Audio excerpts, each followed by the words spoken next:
I thought that was interesting. That was pretty cool. Yeah. Yeah. All right. Well, we're starting to get short of time, Yeah, and we so are. obviously there's a lot that you can get into here if you want to dive into the lore of the comics. Right. And we didn't even talk about a whole raft of stuff that is there to talk about in this movie, but we would love to hear what you guys think about the movie. If you have thoughts on what we can come back to when we talk about Guardians Volume 2, Right. would love to interact with some of the listener comments on that. And before we leave you today, we're going to have some guaranteed good news. And this week's story comes from Denver, Colorado. All right. And so this is a great story. I love this. Last year, the local government of Denver launched a program that pays homeless people to work for the day. Right on. And That's awesome. they do this with like the absolute minimum of like prerequisites. They don't ask them for like identification or anything. They just like have this set up so they can work for the day. And of the almost 300 people that have participated in that program, 110 of those participants have found long-term work. Wow. So That's like awesome. over 30% of the participants in that population of that program are now like on a much better path in their life and are able to provide for themselves. Provide for themselves. So that's called the Denver Day Works program. Awesome. And they launched it at the end of 2016. Yeah. It's actually paying folks $12.50 an hour. Wow, that's very cool for this stuff. Cool. So they're paying them a decent wage.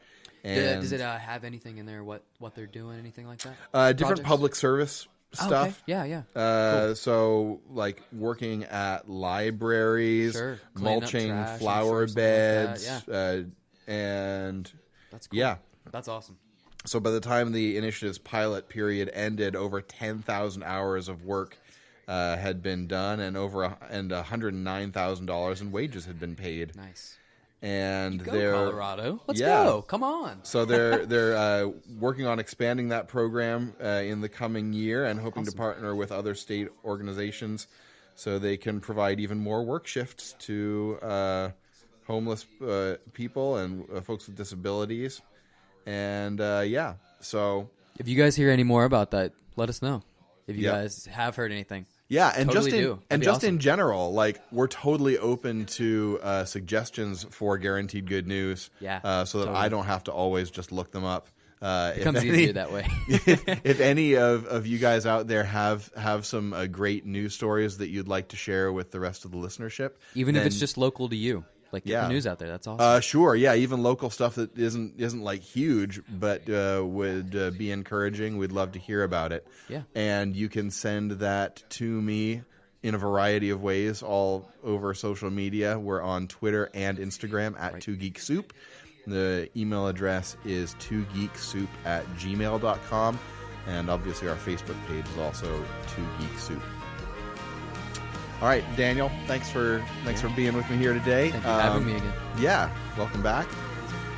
I'll start actually listening to it. There we go. Now you have at least one other episode to listen to. Right. Anyway, our music is provided by the Daniel Levi Band, and we're recorded at SoundMind Studios with production support by Lee Earnhardt. And even though it probably makes me the cranky lunch lady, this podcast is a proud member of the More Than One Lesson faculty.